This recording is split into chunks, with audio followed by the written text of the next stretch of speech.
you ever been in front of a group of people and completely blanked out? It's horrible. What happened was, it was a lonely period of my life. I just moved to this area. I didn't know anyone. I was in the middle of the death throes of a terrible marriage. It hadn't ended yet, but it was a lonely time. And I decided to take a stand-up comedy class. And the teacher asked me if I would go with him on the road and be his opener. How cool is that, right? So we were going to go to a two-show, like middle of Pennsylvania, but it was a Friday night show and a Saturday night show. So we were going to go out there and stay in a hotel Friday night. And he said, why don't we just get one room to save money?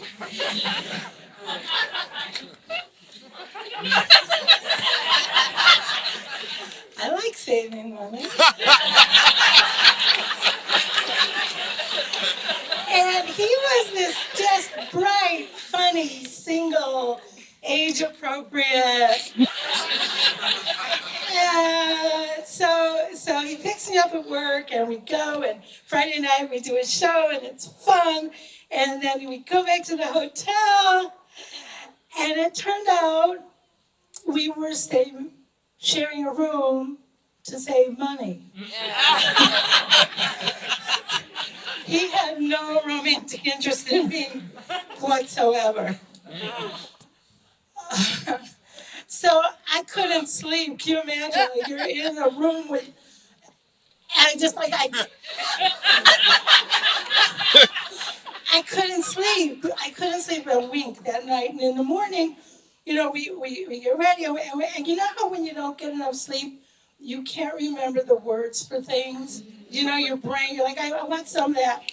You drink it, coffee, like you just don't. And so I'm thinking, how am I going to do it? I was brand new at stand-up. I didn't have my act memorized really very well. Anyway, and so we go to this gig, and I'm kind of panicking because I know my brain isn't firing exactly right. And so when you're the opener, you're trying to warm the crowd up, and you're like, hello, Altoona, or wherever. But like, I couldn't remember where I was. I'm like, hello.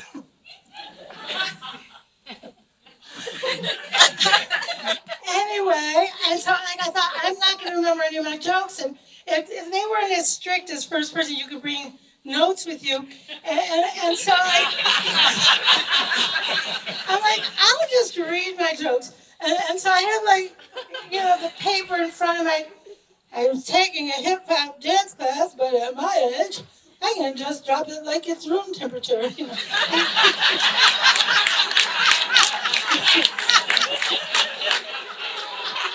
guys laughed, they didn't, and I was like, oh, it was awful. And then I finished my little 5, and then Paul comes up and kills, and he does an hour, and he kills it, and it's, the show ends, thank God, we can get out of there.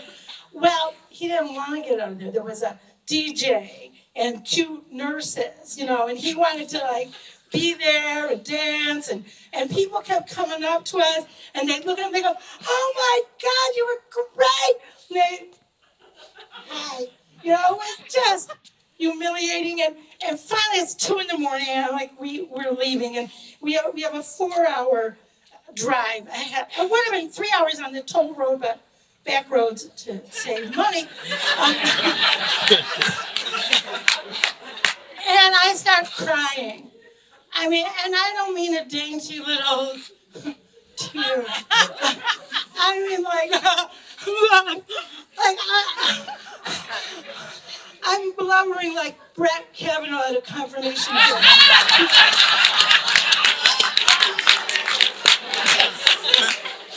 I'm like, you don't love me.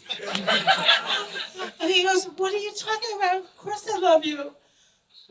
You don't love me enough.